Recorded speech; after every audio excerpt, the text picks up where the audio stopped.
Good morning, dear student. Welcome to the Way of Solution number 1 study channel of West Bengal. তো আমি তোমাদের Dalton sir, তোমরা এখন পাচ্ছ জিকে ডোজ 2.0 থেকে ক্লাস নাম্বার 41 41তম ক্লাসে সকলকে স্বাগত জানাই এবং এখানে আমরা মিক্সড জিকে প্র্যাকটিস সেট আলোচনা করব। প্রত্যেকে যারা কানেক্ট হয়েছে, আমাদের যে ক্লাস রুটিন আছে সকাল 8:30 থেকে পাচ্ছ আমার ক্লাস মিক্সড জিকে ক্লাস, এবং আমাদের সমস্ত ক্লাসের লিংক নোটিফিকেশন তোমরা আমাদের verified telegram group the way of সলিউশনে পেয়ে যাচ্ছ। প্রত্যেকে জয়েন করবে এবং আমাদের পেড কোর্স TWS একাডেমি অ্যাপে পড়ানো হয়। যদি প্রয়োজন হয় অবশ্যই এটা প্লে স্টোরে গিয়ে ডাউনলোড করে নাও। এবং আমাদের পেড কোর্স যে সমস্তগুলো চলছে, ফাউন্ডেশন 3.0, এসএসসি রেলের ফাউন্ডেশন, পিএসসি এবং WBKPর প্র্যাকটিস ব্যাচ রয়েছে, এটা দ্বিতীয় ব্যাচ, এবং ওয়েস্ট বেঙ্গল প্রাইমারি টেটের একটা ফাউন্ডেশন ব্যাচ অলরেডি ক্লাস চলছে, ফাউন্ডেশন 2.0 রেকর্ডেড, পাশাপাশি এসএসসি রেলের একটা প্র্যাকটিস ব্যাচ, সেটাও কিন্তু অ্যাভেলেবেল আছে। আচ্ছা, তো চলো আমরা আজকের এমসিকিউ প্র্যাকটিস সেট আলোচনা শুরু করছি। প্রথম প্রশ্ন, কোয়ান্টাম তত্ত্ব কে প্রদান করে? পরীক্ষায় কিন্তু প্রশ্নটা এসছে অনেকবার। কোয়ান্টাম তত্ত্ব কে প্রদান করে বা এই থিওরিকে প্রথম ধারণা দিয়েছিলেন? বিজ্ঞানী আইনস্টাইন, রাদারফোর্ড, প্লাঙ্ক নাকি হাইজেনবার্গ? সঠিক উত্তর কি হবে? অপশন সি, প্লাঙ্কের কোয়ান্টাম তত্ত্ব। অপশন সি সঠিক উত্তর হয়ে যাবে। আইনস্টাইনের রয়েছে রিলেটিভিটি থিওরি বা আপেক্ষিকতাবাদ তত্ত্ব। হ্যাঁ, রিলেটিভিটি থিওরি বা আপেক্ষিকতাবাদ তত্ত্ব রয়েছে আইনস্টাইনের, যেটা থেকে আমরা সেই E=mc² এই সূত্র পাই। তো এগুলো কিন্তু মনে রাখতে হবে। রাদারফোর্ড পরমাণুর মডেল দিয়েছিলেন, তিনি পরমাণু নিউক্লিয়াসের আবিষ্কর্তা, প্রোটনের আবিষ্কারের সঙ্গেও তার নাম জড়িয়ে রয়েছে। হাইজেনবার্গের রয়েছে অনিশ্চয়তা নীতি, পরমাণুর গঠন সম্পর্কিত। পরবর্তী প্রশ্ন হচ্ছে সীসার আকরিকের নাম কি? নিচের কোনটি সীসার আকরিক? বক্সাইট, গ্যালেনা, ক্যালামাইট নাকি তোমার ডলোমাইট? সীসার সংকেত কি হবে? সীসার সংকেত হচ্ছে পিবি। সীসা মানে পিবি, লেড। তো সীসার সংকেত পিবি। গ্যালেনা যেটি হয়ে যাবে সীসার আকরিক, এবং গ্যালেনার সংকেত হচ্ছে পিবিএস। সীসা এবং সালফারের একটা মিশ্রণে যে আকরিক তৈরি হচ্ছে গ্যালেনা, এটা সালফারের আকরিকও কিন্তু আমরা বলতে পারি। ওকে, বক্সাইট এটি অ্যালুমিনিয়ামের আকরিক, বক্সাইট থেকে আমরা অ্যালুমিনিয়াম পাচ্ছি। ওকে, সীসা দূষণে ডিসলেক্সিয়া রোগ হয়, এটাও কিন্তু প্রশ্ন আসে। আচ্ছা, এবার প্রশ্ন হচ্ছে দাক্ষিণাত্য ক্ষত কোন শাসকের সাথে সম্পর্কিত? রিলেটেড বলতে হবে। আলাউদ্দিন খলজি, আকবর, ঔরঙ্গজেব নাকি নিজাম? বলো এখানে সঠিক উত্তর কি হবে? দাক্ষিণাত্য ক্ষত মানে দক্ষিণ ভারতের অভিযান, যেখানে খুব একটা ভালো সময় কাটেনি দক্ষিণ ভারতে, সেটা হচ্ছে সম্রাট ঔরঙ্গজেব, তার সঙ্গে এটা রিলেটেড। প্রশ্নটা খুব ইম্পর্টেন্ট, বিভিন্ন পরীক্ষা এসছে। আলাউদ্দিন খলজি কিন্তু দক্ষিণ ভারতের কিছু অংশ জয় করে মালিক কাফুরের সাহায্যে, যদিও ঔরঙ্গজেব মুঘল যত রাজা ছিল সব থেকে বেশি সাম্রাজ্যের অধিকারী ছিল ঔরঙ্গজেব। তিনি দক্ষিণ ভারতের কিছু অঞ্চল জয় করলেও সেক্ষেত্রে দেখা যায় তার খুব একটা সুখকর হয়নি আর কি। দক্ষিণ ভারত তার ক্ষেত্রে খুব একটা সুখের হয়নি, যার কারণে তার সঙ্গে এই কথাটা বলা হয়। তিনি মারা গেছিলেন এই দক্ষিণ ভারতেই একটা জায়গায়, এবং তার সমাধি রয়েছে আমরা জানি মহারাষ্ট্রের ঔরঙ্গাবাদে। কেলভিন স্কেলের নিম্ন এবং ঊর্ধ্ব স্থিরাঙ্কের মধ্যে তাপমাত্রা পার্থক্য হবে কত? কেলভিন স্কেলের বলো নিম্ন স্থিরাঙ্ক এবং ঊর্ধ্ব স্থিরাঙ্ক কত? কেলভিন স্কেলের নিম্ন স্থিরাঙ্ক কত? নিম্ন স্থিরাঙ্ক কত বলতে পারবে? এবং ঊর্ধ্ব স্থিরাঙ্ক কত?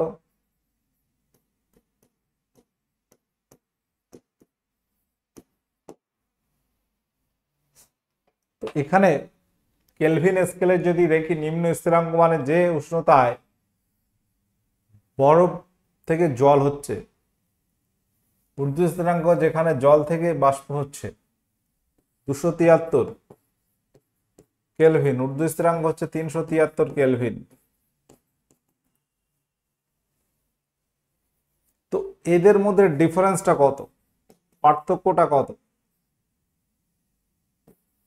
ডিফারেন্সটা কত? 373 মাইনাস 273 মানে 100 কেলভিন। 100 কেলভিন হচ্ছে পার্থক্য হবে। সহজ প্রশ্ন, তোমাকে জানতে হবে যে কেলভিন স্কেলের নিম্ন স্থিরাঙ্ক কত এবং ঊর্ধ্ব স্থিরাঙ্ক কত, এটা আগে জানতে হবে, তাহলে তুমি এটা অ্যান্সারটা করতে পারবে। পাশাপাশি তোমাকে যদি সেলসিয়াস স্কেল বলে সেখানেও কিন্তু 100 হবে, পার্থক্যটা 100 ডিগ্রি সেন্টিগ্রেড। যদি সেলসিয়াস স্কেলের কথা আমরা বলি, এটা কিসে বললাম? কেলভিন স্কেলের। সেলসিয়াস স্কেলের ক্ষেত্রে যেটা আমরা পাবো সেটা হচ্ছে 0 ডিগ্রি সেলসিয়াস বা সেন্টিগ্রেড, এটা হচ্ছে 100 ডিগ্রি সেন্টিগ্রেড। তাহলে ডিফারেন্সটা কত? এখানে ডিফারেন্সটা হচ্ছে 100 ডিফারেন্স, এটাও কিন্তু 100 ডিফারেন্স। বুঝে গেল? আচ্ছা, যদি ফারেনহাইট বলতো, ফারেনহাইট বললে 32 ডিগ্রি ফারেনহাইট হতো, আর এটা হতো 180, sorry 212 degree Fahrenheit. 212 degree Fahrenheit হতো ঊর্ধ্ব স্থিরাঙ্ক ফারেনহাইট স্কেল, এবং এদের মধ্যে যে ডিফারেন্সটা আমরা পেতাম এটা হতো 180। 180 ডিগ্রি ফারেনহাইটের ডিফারেন্স থাকতো ফারেনহাইট স্কেলের ক্ষেত্রে। বোঝা গেল? একটু লিখে নাও। আচ্ছা, পরবর্তী প্রশ্ন, উদ্ভিদের কোনটি, নিম্নের কোনটি উদ্ভিদের সংবহন মাধ্যম হিসেবে ব্যবহৃত হয়? সংবহন মাধ্যম, সংবহনে কি করছে? সবুজ উদ্ভিদ খাদ্য তৈরি করছে, সেই খাদ্যগুলো শরীরের বিভিন্ন অংশে ছড়িয়ে পড়ছে, বা মাটি থেকে খনিজ লবণ জল সংগ্রহ করছে, তাই তো? তো সেগুলো, তো এই যে ব্যাপারটা, মানে সংবহন মাধ্যম বলতে যে মাধ্যমটা বোঝানো হচ্ছে, উত্তর হয়ে যাবে জল। মানুষের ক্ষেত্রে যেমন সংবহন মাধ্যম হচ্ছে রক্ত, রক্তের মধ্যে সবকিছু পাওয়া যায়, সোডিয়াম, পটাশিয়াম, ক্যালসিয়াম কি পরিমাণে আছে, অক্সিজেন কি পরিমাণে আছে, এগুলো আমরা রক্তের দ্বারাই কিন্তু ব্লাড টেস্ট করলেই পাচ্ছি। তো মানুষ যে খাদ্য খাচ্ছে, খাদ্যটা কি হচ্ছে, পরিপাক হওয়ার পরে তার উপাদানগুলো রক্তের সঙ্গে কিন্তু প্রত্যেকটা কোষে কোষে ছড়িয়ে পড়ে। তো উদ্ভিদও যেভাবে খাদ্য তৈরি করছে, সালোক সংশ্লেষ, খাদ্যের ফলে যে গ্লুকোজ তৈরি হয় সেটা বিভিন্ন অংশে জলের মাধ্যমে ছড়িয়ে পড়ে, মানে সংবহিত হয়। ময়ূরাক্ষী নদীর উৎপত্তি স্থল কোথায়? বলো, ময়ূরাক্ষী নদীর উৎপত্তি স্থল কোথায় হবে? হিমালয় পর্বত, বিহারীনাথ পাহাড়, গঙ্গা নদী, ত্রিকুট পাহাড়। ময়ূরাক্ষী নদীর উপরে রয়েছে মেসেঞ্জার ড্যাম। প্রশ্ন আসে যে মেসেঞ্জার বাঁধ, মেসেঞ্জার ড্যাম বা মেসেঞ্জার বাঁধ এটি কোন নদীতে, কোন নদীর উপরে অবস্থিত? সেটা হবে ময়ূরাক্ষী নদীর উপরে অবস্থিত, এবং এটি ত্রিকুট পাহাড় থেকে উৎপত্তি লাভ করেছে এবং দামোদরে পতিত হয়েছে। দামোদরে একটা উপনদী ধরা হয় ময়ূরাক্ষীকে। এদের মধ্যে কোনটি দৈর্ঘ্যের একক নয়? WBCS প্রিলিমসে এসেছিল প্রশ্নটা, সহজ প্রশ্ন, তোমরা পারবে, প্রত্যেকেই পারবে। দৈর্ঘ্যের একক নয়, উত্তর হবে এখানে কি? আলোকবর্ষ দৈর্ঘ্যের একক, মাইক্রন এটাও দৈর্ঘ্যের একক, অ্যাস্ট্রোনমিক্যাল ইউনিট দৈর্ঘ্যের একক, রেডিয়ান এটা দৈর্ঘ্যের একক নয়, এটি হচ্ছে আমরা জানি যে কোণের একক, এটা হচ্ছে কোণের একক রেডিয়ান। বলো, গ্রানাইট শিলা থেকে কোন মাটির সৃষ্টি হয়? গ্রানাইট শিলা থেকে কোন মাটি সৃষ্টি হয়? বেলে, এঁটেল, কাদা মাটি নাকি সবকটি? গ্রানাইট শিলা থেকে আমরা যে মাটি পেতে পারি সেটি হচ্ছে বেলে মাটি, অপশানে। যেসব জীব জলাশয়ের নিচে বসবাস করে তাদেরকে আমরা কি বলি? নেকটন, বেন্থস নাকি ফাইটোপ্ল্যাঙ্কটন, জুপ্ল্যাঙ্কটন?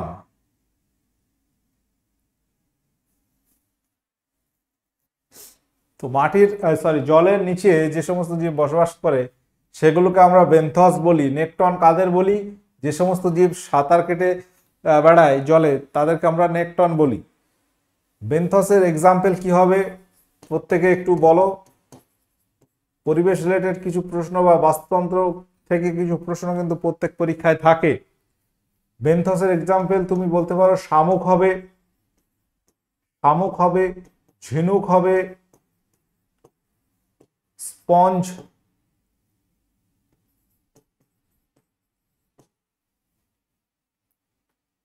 প্রবাল, এগুলোকে আমরা বলতে পারি বেন্থস। পাশাপাশি নেকটনের এক্সাম্পল আমরা কি বলতে পারি? মাছ বলতে পারি। বিভিন্ন মাছ হতে পারে, তিমি হতে পারে, চিংড়ি হতে পারে, হাঙর হতে পারে, এগুলোকে আমরা নেকটনের মধ্যে ফেলবো। জুপ্লাঙ্কটন, ফাইটোপ্লাঙ্কটন, যেগুলো জলাশয়ে বসবাসকারী ক্ষুদ্র ক্ষুদ্র অণুজীব, যেগুলো প্রাণী সেগুলোকে জুপ্লাঙ্কটন, আর যেগুলো উদ্ভিদ গোষ্ঠীর মধ্যে পড়ছে ফাইটোপ্লাঙ্কটন বলা হচ্ছে। নর্মালি ফাইটোপ্লাঙ্কটন যেগুলো উদ্ভিদ গোষ্ঠীর মধ্যে পড়ছে এগুলো সালোক সংশ্লেষে সক্ষম, আর জুপ্লাঙ্কটন তারা কিন্তু পরভোজী। শ্বাসনালী বা ট্রাকিয়ার সাহায্যে নিম্নের কোন প্রাণী শ্বাসকার্য চালায়? বলো কি হবে এখানে সঠিক উত্তর?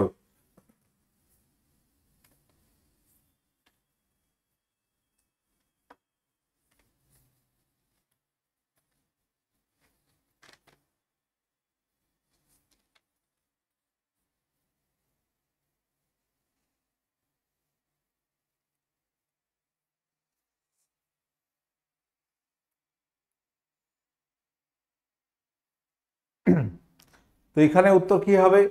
উত্তর হয়ে যাবে প্রজাপতি। শ্বাসনালী বা ট্রাকিয়া আমরা দেখতে পাবো যার সাহায্যে শ্বাসকার্য চালায় প্রজাপতি, আরশোলা,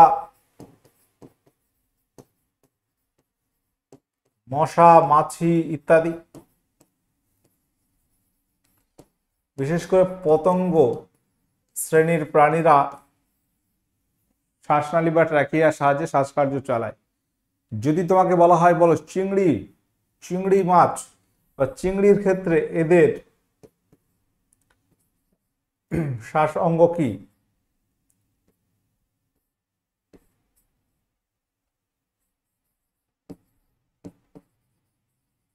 বৈফুল্কা।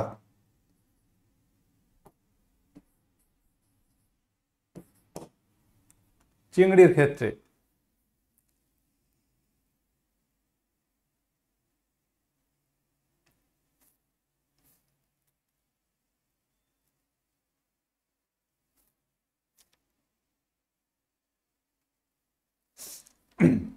কেঁচোর ক্ষেত্রে কি হবে? স্কিন, চর্ম বা ত্বক।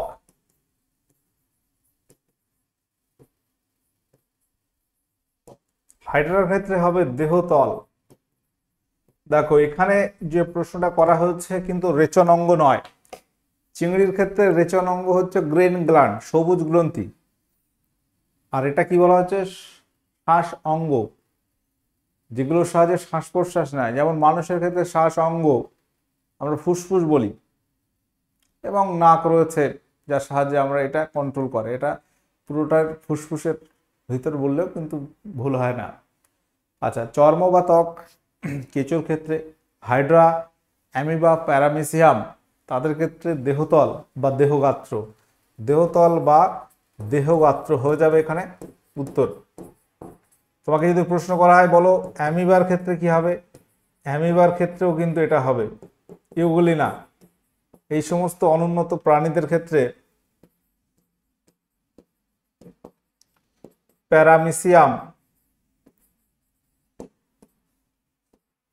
প্যারামিসিয়াম এই সমস্ত প্রাণীদের ক্ষেত্রে আমরা দেখব যে তাদের দেহগাত্র বা দেহতলের সাহায্যে শ্বাসকার্য চালায়।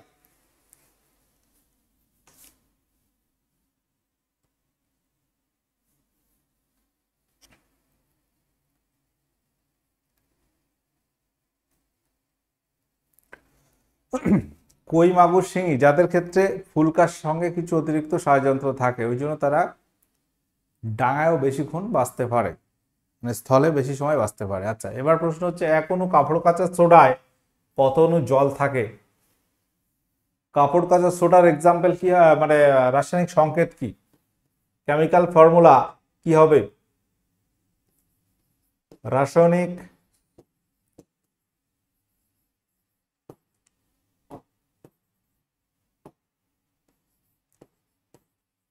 সংকেত কি সেটাও কিন্তু মাঝে মাঝে পরীক্ষায় প্রশ্ন আসে, যে কাপড় কাচে সোডা বলতে কি বোঝায়, সোডিয়াম কার্বনেট এবং তার সঙ্গে 10 অণু জল থাকে, Na2CO3 Na2CO3 এবং 10H2O। তাহলে কি হচ্ছে, Na সোডিয়াম দুটো থাকে, CO3 কার্বনেট, এর সঙ্গে থাকবে 10 অণু জল H2O। মনে থাকবে, দেখে নাও একবার, লিখে নাও। সবুজ উদ্ভিদে আলোক বর্ণালীর কোন আলোর অঞ্চলে সর্বাধিক সালোক সংশ্লেষ সংঘটিত হয়? সব থেকে ভালো সালোক সংশ্লেষ হয় কোন আলোর ক্ষেত্রে?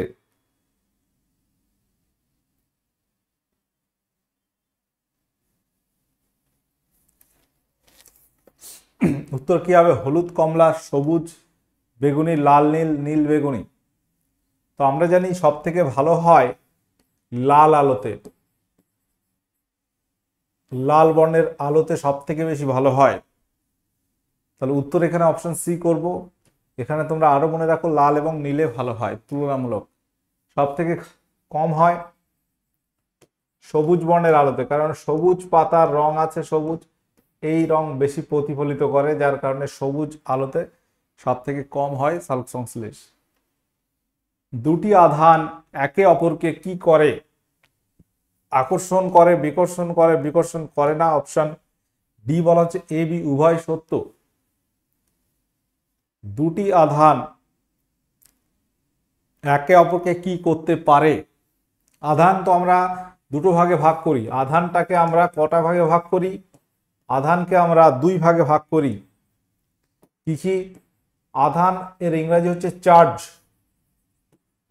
তাই তো। এটাকে আমরা পজিটিভ নেগেটিভ, ধনাত্মক ঋণাত্মক, এটাকে আমরা দুটো ভাগে ভাগ করি। একটা হচ্ছে পজিটিভ চার্জ ধনাত্মক আধান, আর একটা হচ্ছে ঋণাত্মক আধান বা নেগেটিভ চার্জ। এখন দুটো আধান যদি আমরা কল্পনা করি, এরা যদি একটা পজিটিভ একটা নেগেটিভ হয়, এরা কি করবে? এদের ক্ষেত্রে হবে আকর্ষণ, একদম সহজ বিষয়। আবার যদি সমজাতীয় চার্জ হয়, সেম চার্জ হয়, দুটোই ধরো পজিটিভ হলো, সেক্ষেত্রে হবে বিকর্ষণ। তাহলে আমরা এখানে কোন চার্জ বলে দেইনি, যে কোনো আধান হতে পারে, সেক্ষেত্রে আমরা আকর্ষণ বিকর্ষণ উভয় সত্য হবে। ঠিক আছে, উভয় সত্য হবে। একটি অবতল দর্পণের ফোকাস দূরত্ব 5 সেন্টিমিটার। দর্পণটিকে জলে যদি ডোবানো হয় তবে তার ফোকাস দূরত্ব কত হবে? 1/5 সেন্টিমিটার, 5 সেন্টিমিটার, 5 মিটার, 10 সেন্টিমিটার। বলো, সকলে অ্যান্সার করো। সঠিক উত্তর কি হবে? সকলে সেশনটি লাইক শেয়ার করে দাও, শেষ পর্যন্ত অবশ্যই কানেক্ট থাকো।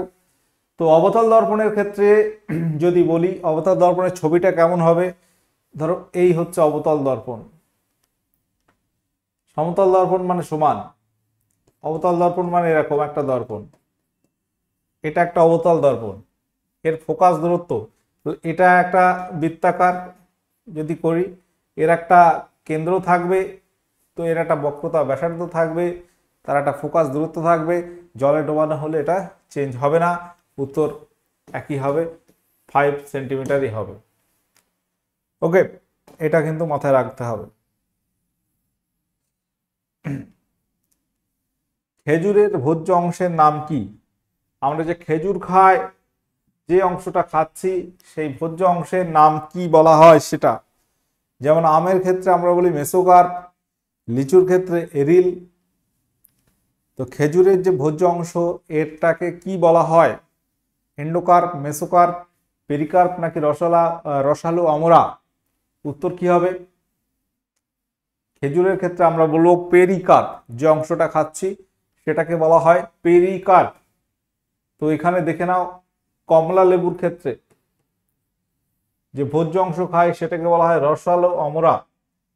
কলার ক্ষেত্রে মেসোকার্প, কলার ক্ষেত্রে মেসোকার্প, খেজুরে হচ্ছে পেরিকার্প, গমে হচ্ছে এমব্রায়ো বা এন্ডোস্পার্ম, ছোলার ক্ষেত্রে আমরা যেটা খাই সেটাকে বলা হয় বীজপত্র, টমেটোর ক্ষেত্রে পেরিকার্প, মেসোকার্প, এন্ডোকার্প ভোজ্য অংশের নাম।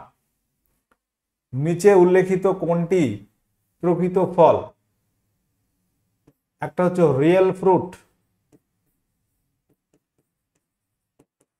আরেকটা হচ্ছে ফলস ফ্রুট। রিয়েল ফ্রুট এবং ফলস ফ্রুট, অপ্রকৃত ফল, প্রকৃত ফল। আঙুরকে বলবো আমরা প্রকৃত ফল, আর এগুলোকে বলা হবে আনারস, কাঁঠাল, এগুলোকে বলা হয় অপ্রকৃত ফল, অপ্রকৃত ফল। যে ফলের গর্ভাশয় ফলে পরিণত হয় সেগুলোকে রিয়েল ফ্রুট বা প্রকৃত ফল ধরা হয়। আর যেগুলো ক্ষেত্রে আমরা দেখব গর্ভাশয় ছাড়া অন্যান্য অংশ, বৃতি, ফলে পরিণত হলো, দলমণ্ডল, ফলে পরিণত হলো, এই সমস্ত ফলকে আমরা অপ্রকৃত ফল বলে থাকি। শব্দের প্রাবল্যের একক কি? প্রত্যেক অ্যান্সার করো। হার্ট, সমমেল, ওয়াট, ডেসিবেল। শব্দের প্রাবল্যের একক কি? শব্দের প্রাবল্য বা তীব্রতা, একই উত্তর হবে ডেসিবেল। হার্টজ কিসের একক? কম্পাঙ্কের একক।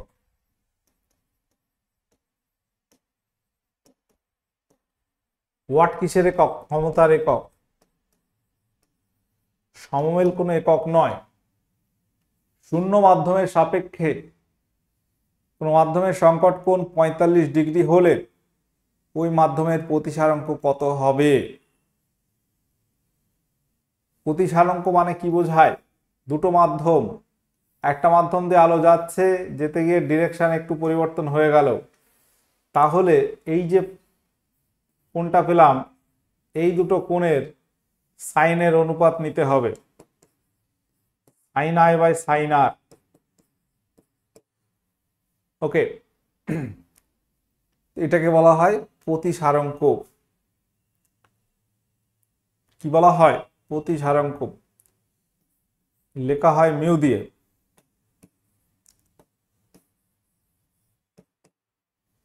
তো এটা হচ্ছে দুটো সাইনের অনুপাত, দুটো কোণের সাইনের অনুপাত। এটা একটা কোণ তৈরি হলো, এটাকে বলা হয় আপাতন কোণ, এটাকে বলা হয় আপাতন কোণ, এটাকে বলা হয় প্রতিসরণ কোণ, প্রতিসরণ কোণ। এবার তাহলে এটা কি হচ্ছে? একটা শূন্য মাধ্যমের সাপেক্ষে কোনো মাধ্যমের সংকট কোণ 45 ডিগ্রি, তাহলে ওই মাধ্যমের প্রতিসরাঙ্ক কত? মানে সংকট কোণ মানে কি? আলো পড়ে অন্য মাধ্যমে আর যাচ্ছে না, বিভেদ তল বরাবর যাচ্ছে। সংকট কোণের ক্ষেত্রে সংকট কোণ যখন হয় প্রতিসরণ কোণ কত ধরা হয়? সংকট কোণের ক্ষেত্রে প্রতিসরণ কোণ হয় কত? প্রতিসরণ কোণ হবে 90 ডিগ্রি, এটা হয় 90 ডিগ্রি। দেখো এই যে কেসটা, তাহলে এটাকে এই মাধ্যমের সাপেক্ষে এই মাধ্যমের প্রতিসরাঙ্ক বলছি আমরা। এই ক্ষেত্রে যেটা করব, দেখো একটা মাধ্যম সংকট কোণ কখন হয়? ঘন থেকে লঘুতে যেতে হবে। এইভাবে আলোটা যাচ্ছে, উল্টো ভাবে যাবে, ঘন থেকে লঘুতে যাচ্ছে। এখানে শূন্য মাধ্যম, আর এটা হচ্ছে একটা ঘন মাধ্যম ধরলাম। এবার তোমাকে আলোটা যাচ্ছিল এইভাবে, দাঁড়া ভালো করে একটু অন্য কালার দিয়ে দেখায়। তাহলে এই যাচ্ছিল লাইট, এখানে পড়ে ওই মাধ্যমে গেল না, এখানে সংকট কোণ চলে আসলো। তাহলে সংকট কোণ কত বললো? 45 ডিগ্রি। সংকট কোণ 45 ডিগ্রি। সংকট কোণ যখন হয় তাহলে প্রতিসরণ কোণটা কত হয়? 90 ডিগ্রি হয়। এবার তাহলে এই যে ছবিটা এখানে আমরা যদি পাই, এখানে বলে দিয়েছে এটা হচ্ছে 45। এই যে প্রতিসরণ কোণ, এটা আপাতন কোণ, এটা হচ্ছে প্রতিসরণ কোণ, এটা হচ্ছে 90 ডিগ্রি। এবার যে কেসটা তাহলে পাচ্ছি, তাহলে সাইন আই বাই সাইন আর। ওকে, তো এই যে জায়গাটা পাচ্ছি তোমার সাইন 45,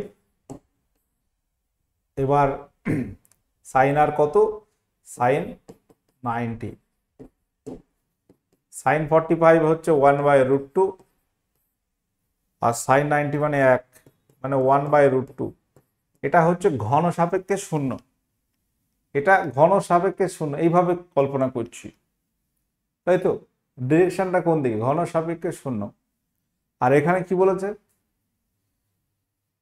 শূন্য মাধ্যমের সাপেক্ষে। তাহলে এটা উল্টো হবে, যখন শূন্য মাধ্যম হবে তখন এটা উল্টো হবে। শূন্য মাধ্যম ধরলে শূন্য মাধ্যমের সাপেক্ষে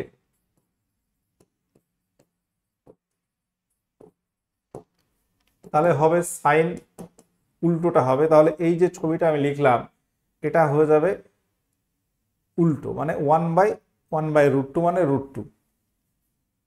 এটা হবে সাইন 90 বাই সাইন 45। তাহলে 1/1/√2 মানে হচ্ছে √2। দেখো অনেক কিছু এখানে ব্যাপার রয়েছে। উত্তর হবে √2 মানে 1.414, এটা মানে √2। কিভাবে করলাম বোঝা গেল? তো আলোর ডিরেকশনটা উল্টো দিক থেকে যদি ধরি তাহলে আমরা এটাই পাবো। এখানে ছবিটা তাহলে অ্যাকচুয়াল কি হতো, মানে এইভাবে একটা শূন্য মাধ্যম এই সাপেক্ষে গেল, এইভাবে চলে গেল, এই অ্যাঙ্গেলটা নিতে হবে আমাদের, এটা আর এটা, ব্যাস চলে আসবে উত্তর।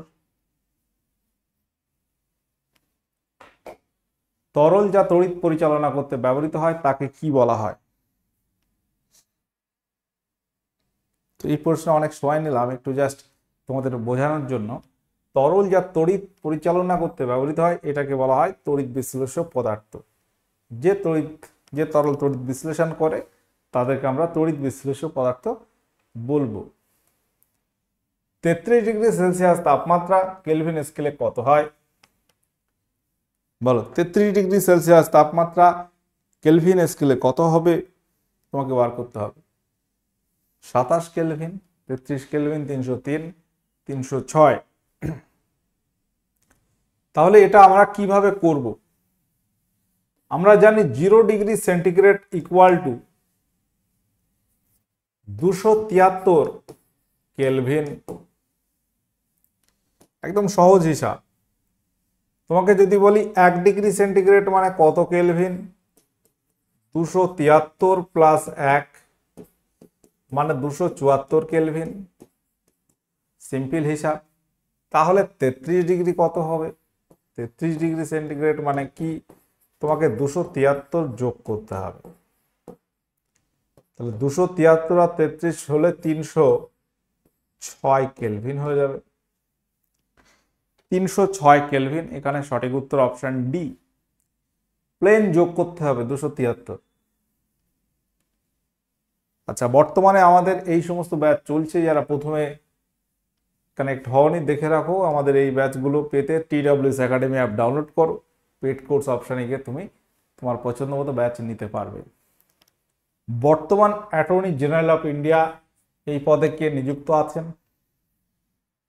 সহজ প্রশ্ন, উত্তর হবে আর ভেঙ্কটরমণী, তিনি আছেন অ্যাটর্নি জেনারেল।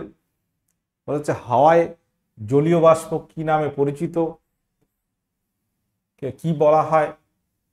জলীয় বাষ্পকে কি বলা হচ্ছে এক্ষেত্রে? আর্দ্রতা বলা হচ্ছে। ম্যালেরিয়া জীবাণু আবিষ্কারকের নাম কি? ম্যালেরিয়া রোগের জীবাণু আবিষ্কার করেছেন কোন বিজ্ঞানী? Lamarck, Mendel, the Vries, Ronald রস। অপশন ডি সঠিক উত্তর। তাহলে প্রত্যেকে এটা তোমরা জানো, 25শে এপ্রিল ম্যালেরিয়া ডে পালন করা হয় তার জন্মদিনে। উত্তর ভারতের ম্যানচেস্টার কাকে বলা হয়? সহজ প্রশ্ন, উত্তর ভারতের ম্যানচেস্টার বলা হয় কানপুরকে। আহমেদাবাদকে বলা হয় ভারতের ম্যানচেস্টার, কোয়েম্বাটুরকে বলা হয় দক্ষিণ ভারতের ম্যানচেস্টার। আচ্ছা, ভারতে বর্তমান কয়টি বায়োস্ফিয়ার রিজার্ভ আছে? এটা তোমাদের আগের দিনের হোমওয়ার্ক ছিল। উত্তর হবে 18টি। রামসার সাইট আছে কটা? National park 106। UNESCO world heritage site বেড়েছে একটি, 43টি ইউনেস্কো ওয়ার্ল্ড হেরিটেজ সাইট হচ্ছে। এটা তোমরা আজকে হোমওয়ার্ক করবে যে অভ্রের আকরিকের নাম কি। আউট অফ 26 কার কত স্কোর হলো একটু জানিয়ে দেবে। একটু সায়েন্সের কোশ্চেন আজকে বেশি ছিল, তো প্রত্যেকেই যারা কানেক্ট ছিলে আমাদের চ্যানেলটা সাবস্ক্রাইব করে নোটিফিকেশন অল করে রাখো এবং TWS একাডেমি অ্যাপ প্লে স্টোরে গিয়ে ডাউনলোড করো। সেশনটি ভালো লাগলে লাইক শেয়ার করে দিও। আজকের সেশন এখানে এন্ড করছি। কে কত স্কোর করতে পারলে অবশ্যই কমেন্ট করে জানিয়ে দেবে। ওকে, সকলে ভালো থাকো, সুস্থ থাকো। ওকে, টাটা, বাই।